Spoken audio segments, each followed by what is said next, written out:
देख रहे हैं सत्यहिंदी.com। हमें खुशी इस बात की है कि आप हमारे सभी प्रोग्राम्स को पसंद कर रहे हैं और आपसे हमारा रिश्ता मजबूत हुआ है। और इस रिश्ते को और मजबूत करने के लिए डिस्क्रिप्शन में दिए गए लिंक पर क्लिक करिए, जिससे हमारा रिश्ता और मजबूत होगा। आइए अब एक नजर डाल लेते हैं अब तक की सुर्खियों पर। प्रवासी मजदूरों में घर जाने की छटपटाहट बढ़ने लगी है। सोमवार को हजारों की संख्या में प्रवासी मजदूर गाजियाबाद स्थित रामलीला मैदान पहुंचे। ये प्रवासी मजदूर उत्तर प्रदेश के अलग अलग शहरों के लिए रवाना होने वाली श्रमिक ट्रेनों के लिए अपना रजिस्ट्रेशन कराना चाहते हैं। इस दौरान सरकार की तैयारियां नाकाफी साबित हुई और सोशल डिस्टेंसिंग की जमकर धज्जियां उड़ाई गईं।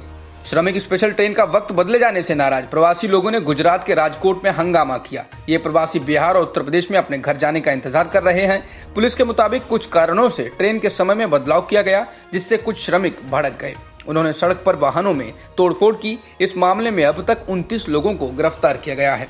बंगाल की खाड़ी से उठा चक्रवाती तूफान अम्फान आज एक अत्यंत भयंकर चक्रवाती तूफान में बदल गया है। अगले 12 घंटों के दौरान इसकी तीव्रता में और अधिक बढ़ोतरी हो सकती है। इस बीच ओडिशा ने 12 जिलों में अलर्ट जारी किया है और तटीय क्षेत्रों से गांवों को भी खाली कराया जा रहा है, जबकि आंध्र प्रदेश, पश्चिम बंगाल, त्रिपुरा, मिजोरम, मणिपुर में पहले ही ऑरेंज अलर्ट जारी किया जा चुका है। वहीं चक्रवाती तूफान अम्फान के मद्देनजर आज शाम 4 बजे पीएम मोदी गृह मंत्रालय और एनडीएमए के साथ एक उच्च स्तरीय बैठक करेंगे। आज से लॉकडाउन का चौथा चरण लागू हो रहा है, जो 31 मई तक बढ़ाया गया है। इसमें 2 राज्यों के बीच यात्री परिवहन आपसी सहमति के बाद ही चलाने की इजाजत दी गई है, लेकिन सभी घरेलू और अंतर्राष्ट्रीय उड़ान सेवाओं पर प्रतिबंध रहेगा। साथ ही मेट्रो रेल सेवा बंद रहेगी और रात 7 बजे से सुबह 7 बजे तक नाइट कर्फ्यू जारी रहेगा। लॉकडाउन के चौथे चरण के दिशा निर्देशों में दुकानों और बाजारों को खोलने की छूट दी गई है, पर उसके लिए कुछ कड़ी शर्तों का पालन करना होगा। कंटेनमेंट एरिया यानी रेड और ऑरेंज जोन में किसी तरह की छूट नहीं होगी, यानी दुकानें बंद रहेंगी, बाजार नहीं खुलेंगे, पर इन इलाकों में आवश्यक वस्तुओं की आपूर्ति पर सेवाओं की छूट होगी। खेलकूद के परिसर, स्टेडियम खुल सकेंगे, पर दर्शकों को जाने की अनुमति नहीं होगी। इसके अलावा अब से रेड, ऑरेंज, कंटेनमेंट और बफर जोन कौन सा क्षेत्र होगा, इसका फैसला जिला प्रशासन करेगा, यानी एक प्रकार से ये राज्य की जिम्मेदारी होगी। केंद्र सरकार ने कहा है कि गृह मंत्रालय द्वारा जारी किए गए दिशा निर्देशों में राज्य अपनी तरफ से ढील नहीं दे सकते हैं। केंद्र ने कहा कि अगर जरूरत पड़े तो पाबंदियों को बढ़ा सकते हैं, लेकिन ढील नहीं दी जा सकती। बता दें, नए दिशा निर्देशों के अनुसार अब जोन निर्धारित करने की जिम्मेदारी राज्यों की है।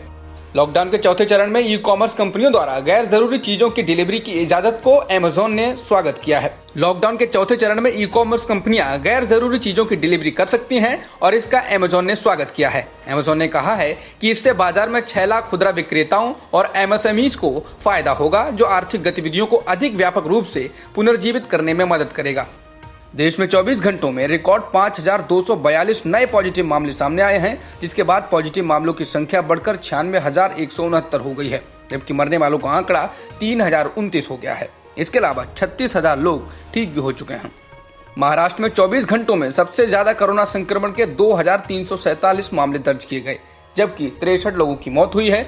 इसके बाद राज्य में संक्रमण के मामले अब तक 33,000 को पार कर गए हैं। देश भर में सबसे ज्यादा प्रभावित राज्य महाराष्ट्र ही है। देश में कोरोना से सबसे ज्यादा प्रभावित राज्यों में गुजरात दूसरे स्थान पर है। यहाँ कोरोना से संक्रमित मरीजों की संख्या 11,379 हो गई है, जबकि 659 लोगों की मौत हुई है। वहीं तमिलनाडु में 11,224 पॉजिटिव मामले आ चुके हैं, जबकि 78 लोगों की मौत हुई है।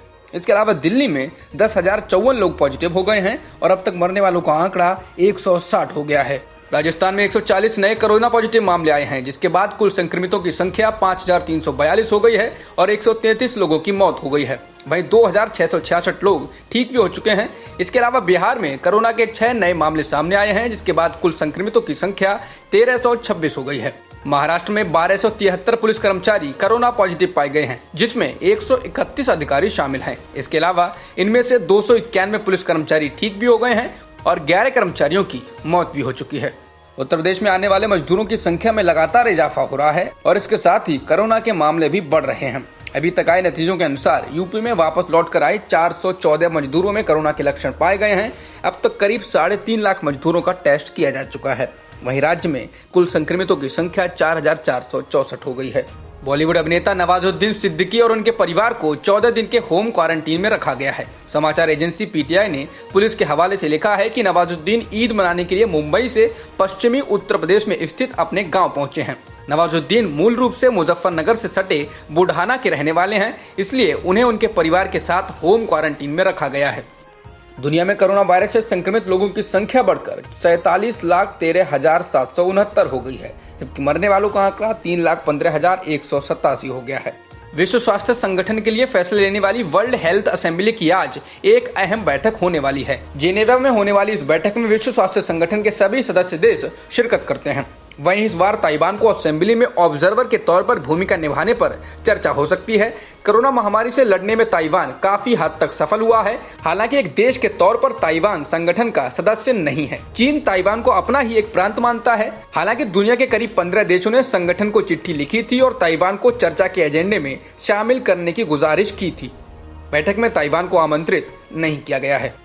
समाचार एजेंसी AFP के अनुसार कोरोना वायरस के कारण अमेरिका में रविवार को 24 घंटों में कुल 820 मौतें हुई। इसके साथ ही यहाँ इस वायरस से होने वाली मौतों का आंकड़ा 89,550 तक पहुंच गया है। जॉन्स हॉपकिंस यूनिवर्सिटी के अनुसार अमेरिका में कुल संक्रमितों की संख्या 14,86,000 से अधिक है। ब्राजील ने अब स्पेन और इटली को भी पीछे छोड़ दिया है। अब संक्रमण के सबसे अधिक मामलों वाले देशों की लिस्ट में वो चौथे नंबर पर है। ब्राजील में संक्रमितों की संख्या 2,41,080 हो गई है, जबकि मरने वालों का आंकड़ा 16,118 हो गया है। ब्रिटेन में भी मौतों का आंकड़ा कम हो रहा है। यहाँ रविवार को कोरोना से 170 मौतें हुई। इस वायरस के कारण अब तक ब्रिटेन में कुल 2,44,000 संक्रमित हैं, जबकि यहाँ कुल मौतों का आंकड़ा 34,000 को पार कर चुका है। वहीं स्पेन में संक्रमितों की संख्या 2,30,000 हो गई है और मरने वालों का आंकड़ा 27,563 हो गया है। चीन में कोरोना के 25 नए मामले सामने आए हैं, जिनमें से 14 मरीज वुहान में पाए गए हैं, जो सबसे पहले कोरोना वायरस का केंद्र था। जिसके बाद चीन में संक्रमितों की संख्या 84,054 है, जबकि मरने वालों का आंकड़ा 4634 बना हुआ है। अब तक की खबरों में इतना ही। बाकी खबरों के लिए बने रहिए सत्यमेव.com के साथ।